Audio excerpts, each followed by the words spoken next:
Assalamualaikum warahmatullahi wabarakatuh. Hai teman semua, apa kabar? Semoga teman semua dalam keadaan sehat.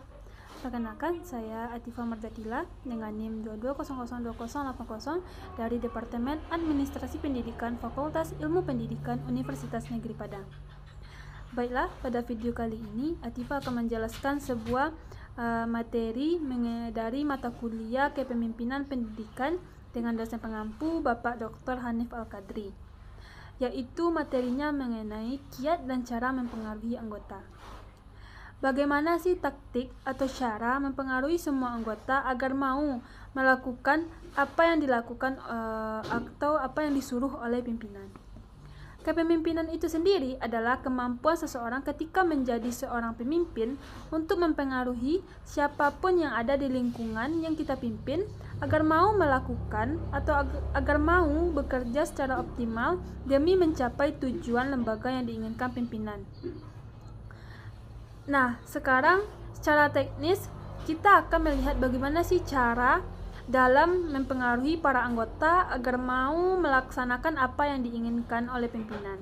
Berikut ini trik atau taktik yang bisa dimanfaatkan untuk mempengaruhi orang lain atau mempengaruhi anggota di lembaga selain dari faktor kekuasaan. Karena kekuasaan otomatis melekat pada pemimpin. Kalau seorang pemimpin yang pintar dan cerdas justru menggunakan kekuasaan sebagai peran suatu cara yang lebih unik untuk membuat anggota mau melakukan apa yang diinginkan. Selain dari faktor kekuasaan itu, saya akan mengambil satu pendapat yang dijelaskan oleh Kip Smith pada tahun 1982. Ada lebih kurang 10 taktik yang bisa digunakan dalam mempengaruhi orang lain di organisasi. Yang pertama yaitu taktik kekuasaan. Dengan adanya kekuasaan yang dimiliki oleh seorang pemimpin di dalam lembaga atau organisasi bisa dijadikan sebagai taktik atau teknik untuk mempengaruhi anggota yang kita pimpin. Seorang pemimpin harus menggunakan kekuasaannya ini dengan baik. Jangan memanfaatkan kekuasaan ini dengan buruk dengan melakukan hal-hal yang bisa merugikan perusahaan kita. Taktik yang kedua atau teknik yang kedua yaitu rational persuasion, adalah siasat yang dilakukan oleh pimpinan untuk mempengaruhi orang lain dengan menggunakan argumen yang logis dan rasional, atau menggunakan berbagai macam bukti-bukti nyata untuk mempengaruhi orang lain, atau dengan alasan-alasan yang masuk akal, logis, dan disertai dengan bukti-bukti yang nyata. Yang ketiga yaitu daya tarik inspirasional. Ini terjadi biasanya jika seseorang mempengaruhi orang lain atau orang yang ada di sekitarnya atau mempengaruhi bawahan atau anggota ketika menggunakan satu permintaan atau melalui proposal tertulis untuk membangkitkan antusiasme atau gairah orang lain. Misalnya dengan memberikan penjelasan, memberikan satu statement yang menarik, yang menimbulkan hasrat untuk orang lain membaca atau mempengaruhi mereka tentang nilai-nilai yang diinginkan dan tentang kebutuhan-kebutuhan mereka. Nah, taktik yang keempat yaitu taktik konsultasi. Artinya, taktik ini biasanya dimanfaatkan jika seseorang mempengaruhi orang lain dengan cara konsultasi atau dasarnya seperti mengajak, melibatkan orang lain yang akan dijadikan sebagai target untuk berpartisipasi dalam pembuatan suatu program atau satu rencana atau perubahan-perubahan yang kita inginkan untuk dilaksanakan di lembaga yang kita punya.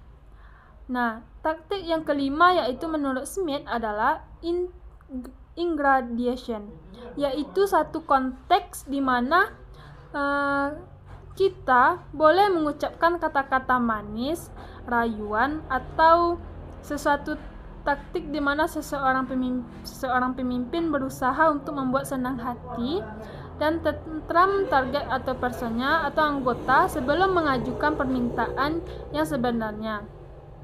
Seperti pujian seorang pemimpin terhadap bawahan sebelum memberikan tugas baru, atau traktiran makan seorang partner bisnis dan adalah termasuk dalam sebuah ingradation taktik.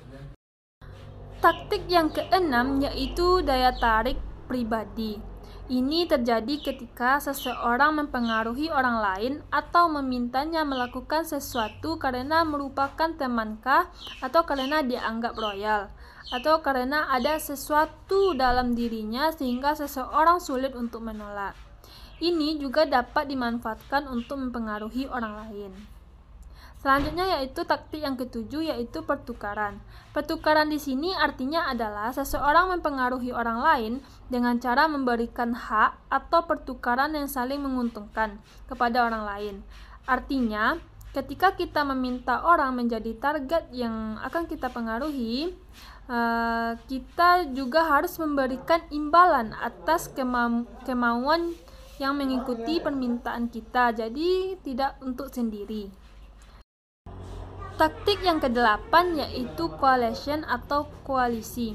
Adalah ada semacam bujukan bagaimana seseorang meminta bantuan dan dukungan dari orang lain untuk membujuk mereka yang akan kita jadikan target sebagai alasan agar mereka mau melakukan apa yang kita inginkan.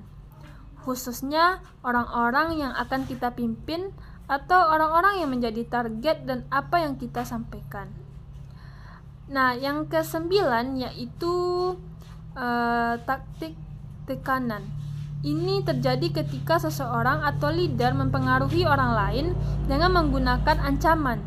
Jadi, kaitannya dengan kekuasaan tadi, meskipun negatif, tapi ini bisa dilakukan sebagai salah satu trik atau strategi untuk mempengaruhi orang lain agar mau melakukan apa yang kita inginkan. Baik itu melalui ancaman, peringatan, permintaan berulang-ulang dalam meminta sesuatu. Teknik yang ke-10 yaitu legitimasi atau pengesahan.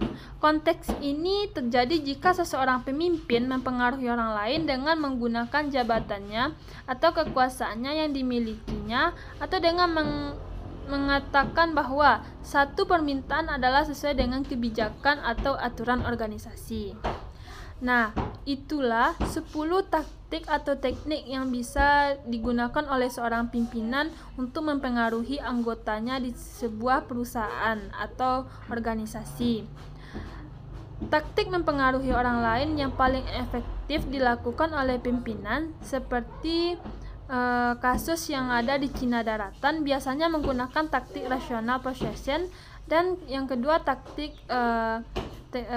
action gain yang paling berhasil digunakan sebagai perusahaan besar yang ada di Cina Daratan.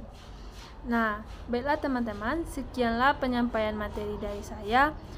Jika ada salah kata, saya mohon maaf. Wabillahi taufiq wal hidayah. Wassalamualaikum warahmatullahi wabarakatuh.